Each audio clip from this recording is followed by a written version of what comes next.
Termites! I'm back! Oh my gosh, it's time for story time again. I took a little break, had to have a big tooth pulled, a little dental stuff, and then the pubcast, Madigan's pubcast, that takes up some time too. And then I had to deal with the old people, aka my parents. They don't watch this, as they told us in one of the promo videos. They don't even know what it is. My mom won't watch it because she says it's on at night. I don't even know what the fuck. I didn't even correct her. I said, you're right, it's on at night. They don't watch this. Oh, my dad goes, is that the one where you sit in a chair and read shit? Yeah. So anyway, that's what's been going on. And I missed you guys. I read all the comments. What are we drinking? Look, 19 crimes. And usually there's old mobsters on the front. They put Snoop Dogg on. Right. It's only like $13 a bottle. It's very good, too. I have a little glass of it right here. It's quite delicious. But if you have any friends that like Snoop Dogg, I'm having a problem talking because I'm missing half my mouth. So if it sounds like I'm having a stroke, don't panic. Don't call anyone. I just haven't got... And then there's like a little bit of spit that comes out.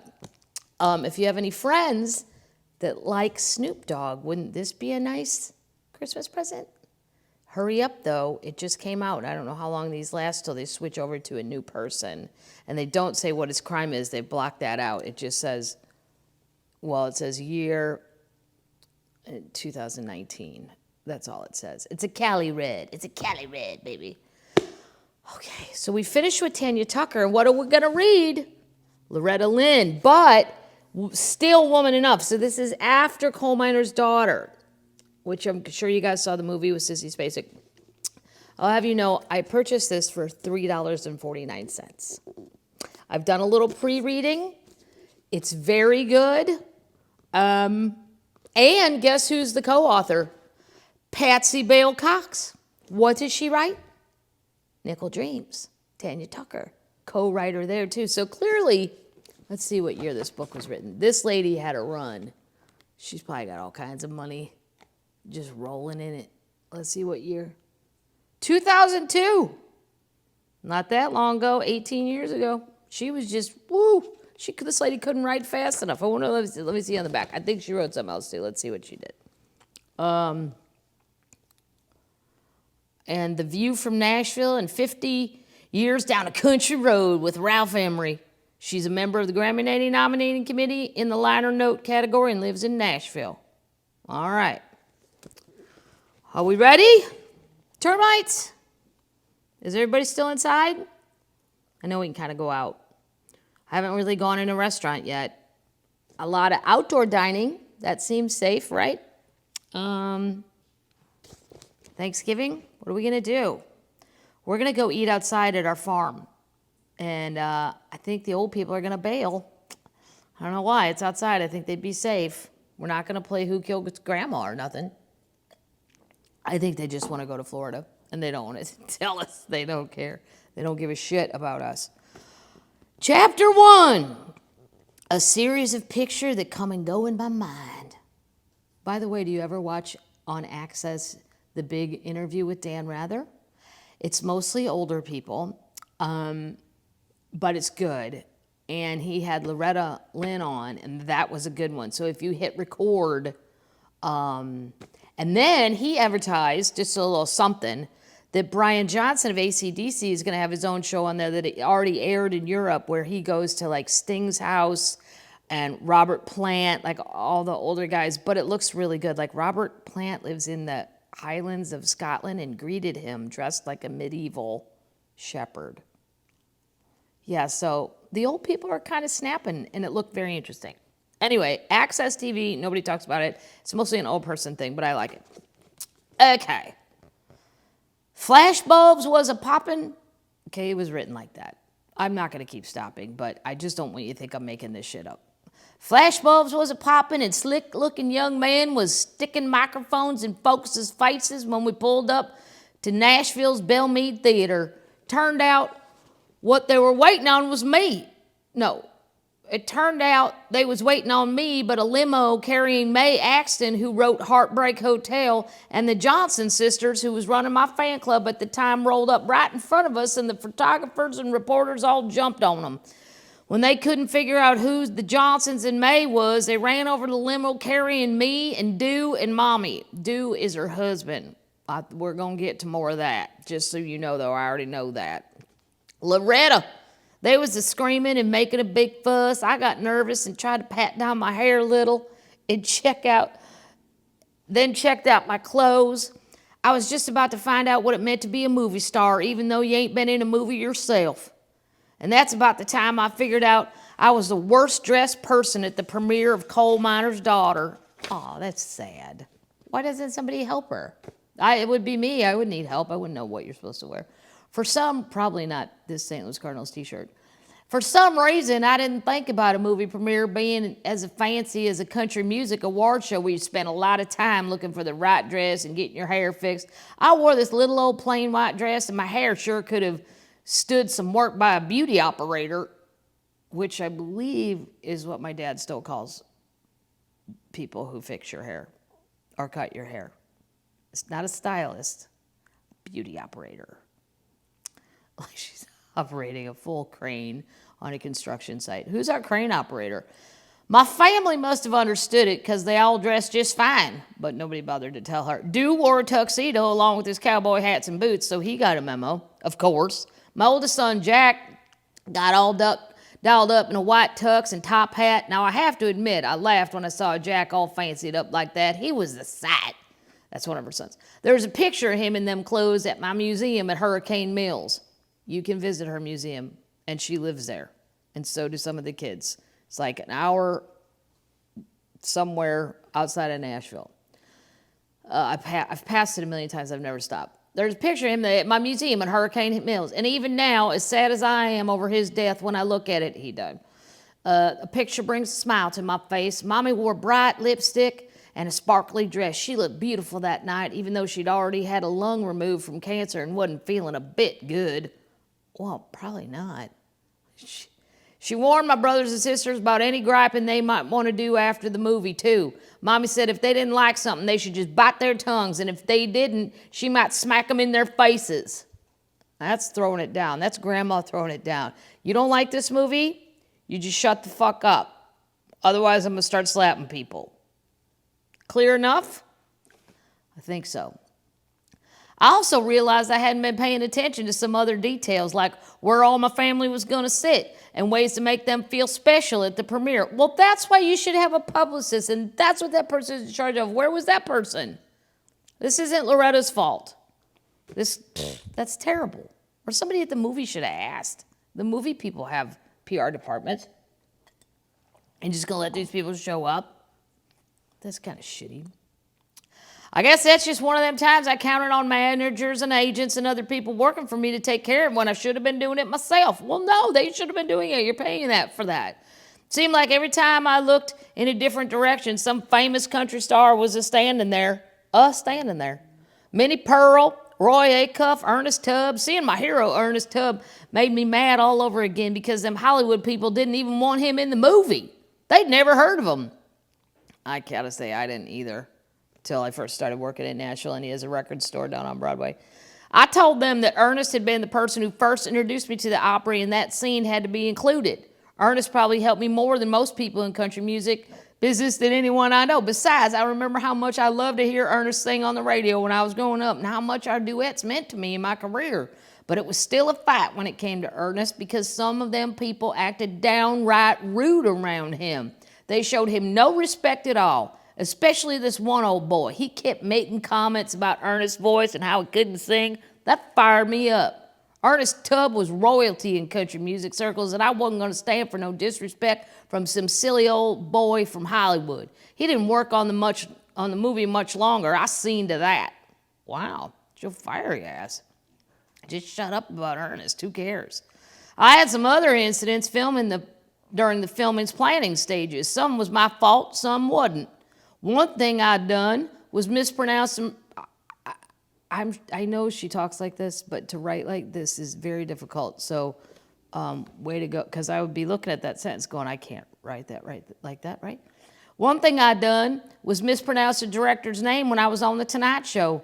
His name was Michael Apted, and I pronounced it Michael Uptit. I was embarrassed, and Michael laughed about it. After it was all said and done, if someone was to ask me for very many details about that night, like who was sitting with who or what somebody said to me at the reception after the movie, I'd come up short. But I think my mind might have gone numb. Either that or it went to Butcher Holler, that's where she grew up, and wouldn't leave. Very first thing I thought of when that film started rolling was how glad I'd insisted that they film the early scenes right there in Butcher Holler, Kentucky. I'm sure the LA film crew went, where are we going? You're going to a holler, first of all, which they probably don't know what that is. And here's a good story. And I'm going to make these a little longer because a lot of you guys commented you don't want them short because you don't really feel like you're being tucked in and falling asleep. It's too short. So we'll make them just a little bit longer.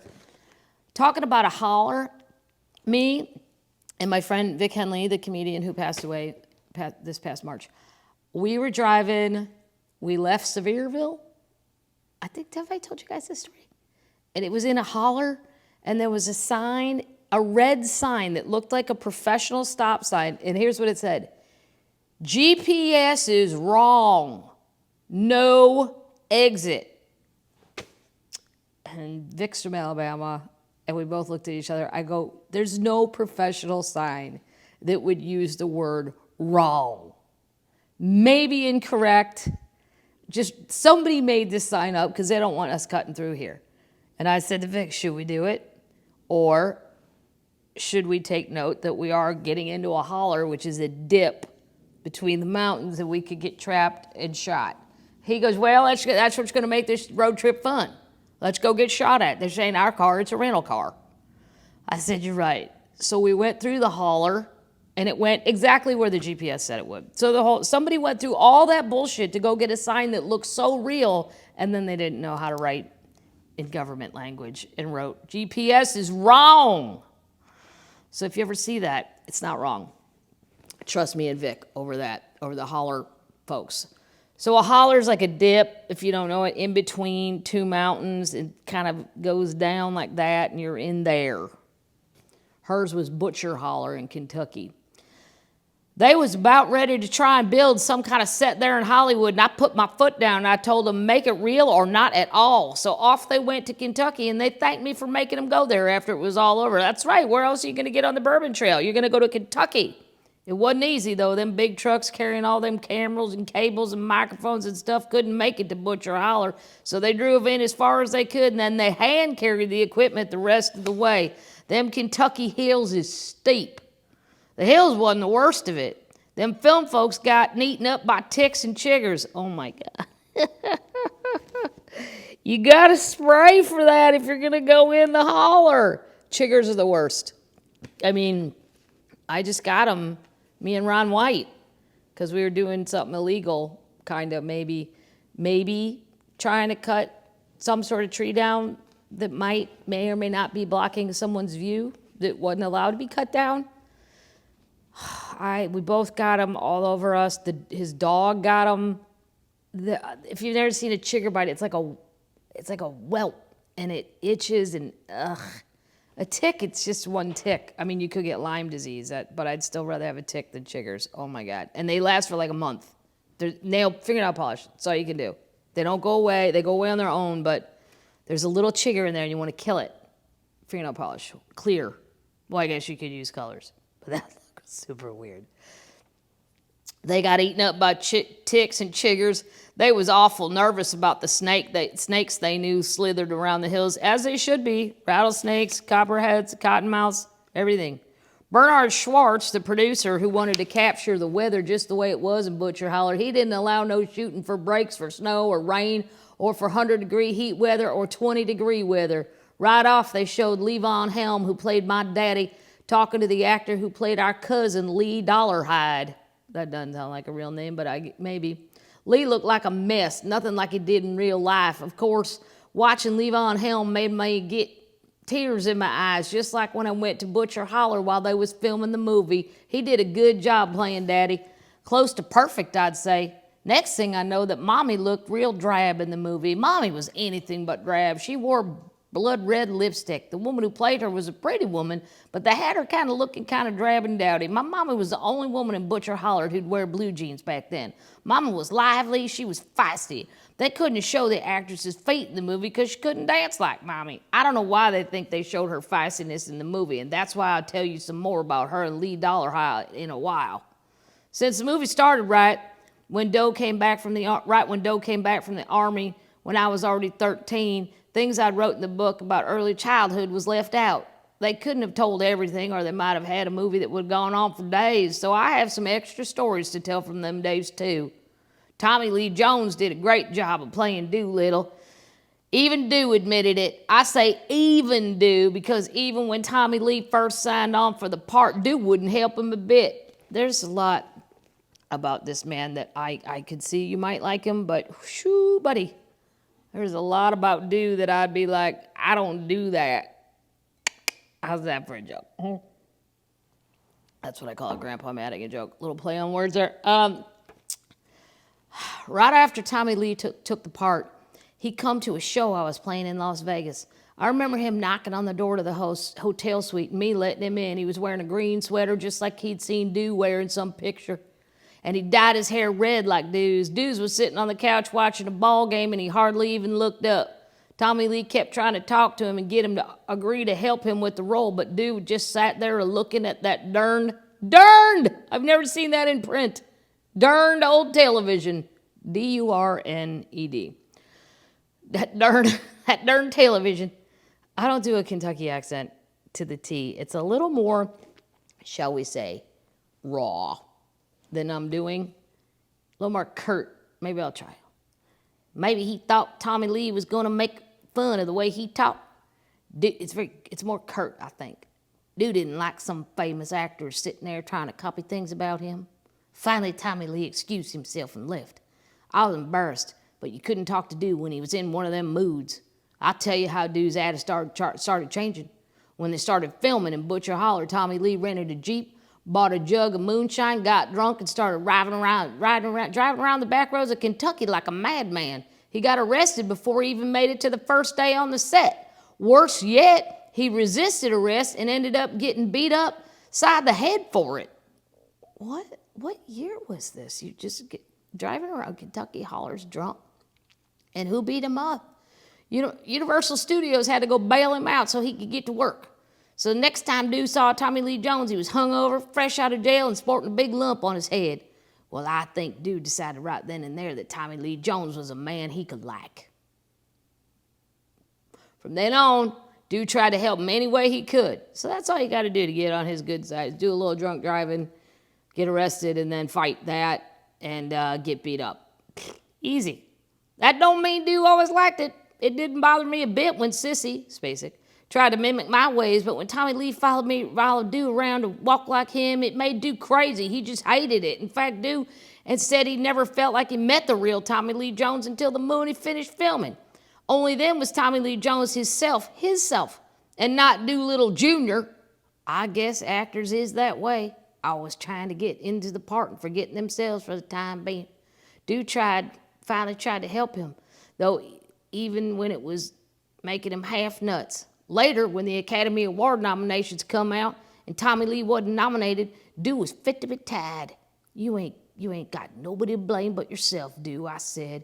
He came to you for help, and you didn't do nothing until it was too late. Dude knew it was true, so he didn't even argue with me about it. Only problem I had with it, in the Patsy Cline part of the movie, when the scene where Charlie Dick sneaked some beer into Patsy's hospital room when I met her for the first time, that never happened. Not when I was there. The scene bothered Owen Bradley, too. I know why they'd done it. Helped show her character as a strong woman. She didn't care much about what folks thought she'd been doing. She did it her way, just like Frank Sinatra. But those things I noticed weren't all that important. Like I said, I was proud of the movie and proud of the people who acted in it. Strangest thing is when the final scene come up and the credits started to roll. I told Dude it seemed like everything had gone so fast. I'd seen my life in exactly 2 hours and 4 minutes. That's a long movie these days. Usually it's an hour and a half. After the premiere, Universal threw us a little party, but to save my life, I couldn't tell you where it was or what happened there. I do remember Sissy and Doo and Tommy Lee being on a little stage talking to people, thanking people for coming. But that's about it. The worst thing that happened was when Doo had darn near a truckload of whiskey delivered to the Spence Manor where we had rented a suite where all them Hollywood folks was staying. Me and Mommy ended up going home to Hurricane Mills the next day because I didn't want to see Doo sit there and drink until he'd gone through the whole load. To tell you the truth, at both the premiere party and on the way home that next day, my mind was still back in Butcher Holler. A lot of folks ask me if I really remember Butcher Holler. Well, of course she does. Everybody remembers where you lived. Do you remember the house you grew up in? No, I have no recollection. What? Of course she remembers that. A few more are likely to wondering if I'm lying when I say my very first memory is about a funeral that happened when I was only 11 months old. Okay, well, that's a push. I'll buy it, because I don't think she lies. Well, folks, I ain't no liar. That's the way Kentucky would say it. Well, folks, I ain't no liar. Liar. I only remember Butcher Holler. I not only remember Butcher Holler, I feel it, smell it, I taste it.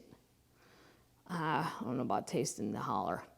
I take a little bit of Butcher Holler everywhere I go. I first sang to my little brothers and sisters in Butcher Holler. Since then, I've sang in the world's finest concert halls. Sometimes, when I'm on a giant stage in front of thousands of people, I close my eyes and drift back to the swaying trees and the bubbling streams of the only home I knew until I was 14. I can smell the freshness of the mountain air I breathed as a child. Yes, I do remember Butcher Holler. She lived there until she was 14. Who would say you don't remember that? But memories can be funny. Sometimes you remember things just like you were reading a book with all the little details and sights and sounds. Other memories are more like snapshots, pictures peeking in here and there. That's how my first memory is, like a series of pictures that come and go. All right. I'm going to practice my Kentucky accent. Maybe I'll go watch Coal Miner's Daughter so that I can do that better. It's very I can't curt. That's not curt. More curt than like Georgia. Everything's kind of drawn out. Kentucky more like this. Gonna get you on over to Holler. What else do I have missed you, termites? I colored my hair. Can you tell? $6.99. Revlon. It's a good start, don't you think, termites? Make them a little longer. If they're too long, you can say that. Won't hurt my feelings. Doesn't matter to me.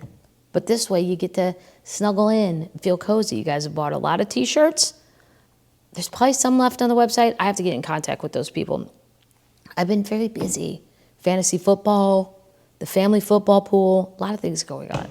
Very important things. Gambling, DraftKings. Oh my God. It's going to be my new profession. All right, termites. It's getting to be fall. It's going to start getting cold. So these are going to seem even better, because you're really going to want to be tucked in because it's so cold outside. So now go get your fall blanket.